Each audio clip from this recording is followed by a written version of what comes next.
Questa volta vi porto in un posto unico al mondo, dove sono state scoperte due statue, una di Ulisse e la seconda di Bios.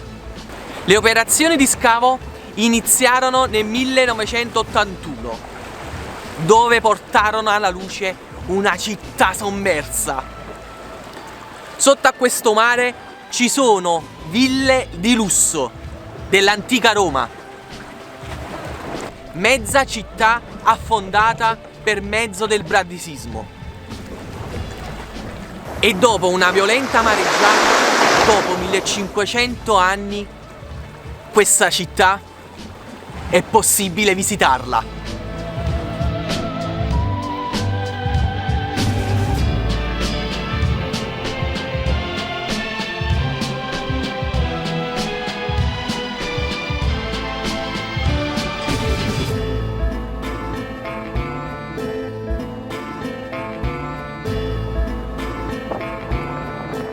Tutti conoscono Pompei ed Ercolano, le cittadine romane che nel 79 d.C.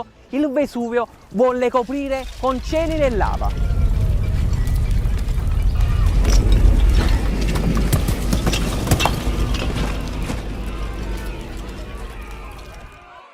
Per custodirne una città così da restituirla dopo tanti secoli. Invece nelle acque di Baia basta immergersi per qualche metro per fare un tuffo nel passato.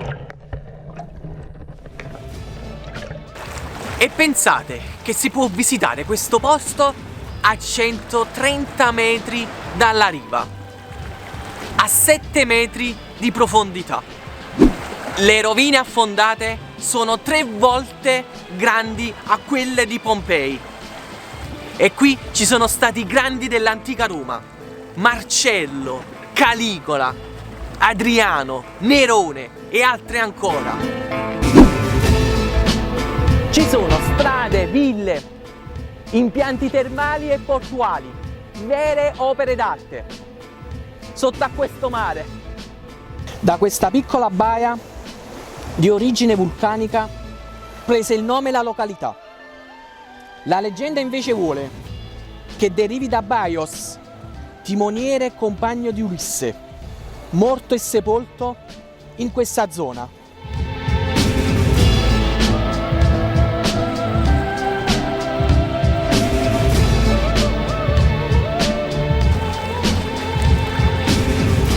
Lo stesso Orazio, che nel 65 a.C., grande poeta lirico, come si legge sulle lapidi all'ingresso del viale di accesso, scrive: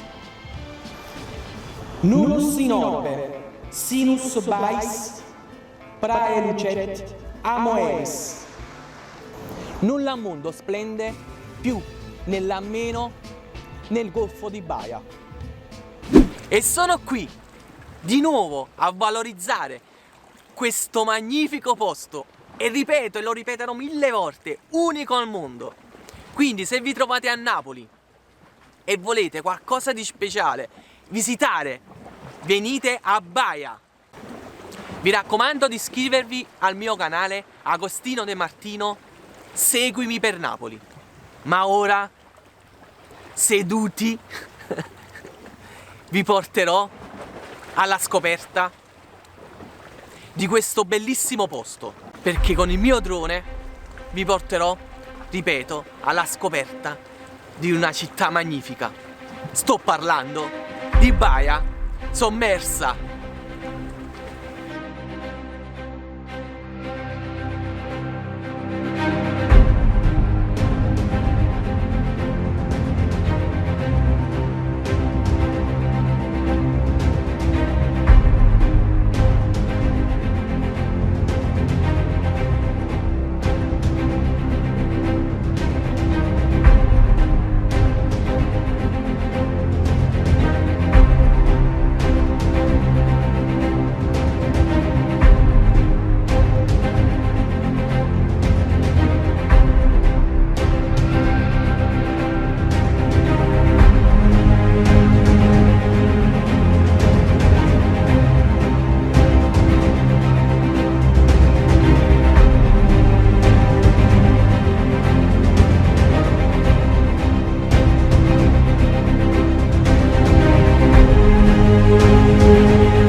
voglio lasciarvi con questa frase bellissima dell'imperatore Augusto. Ho trovato una città di mattoni, io ve la restituisco di marmo.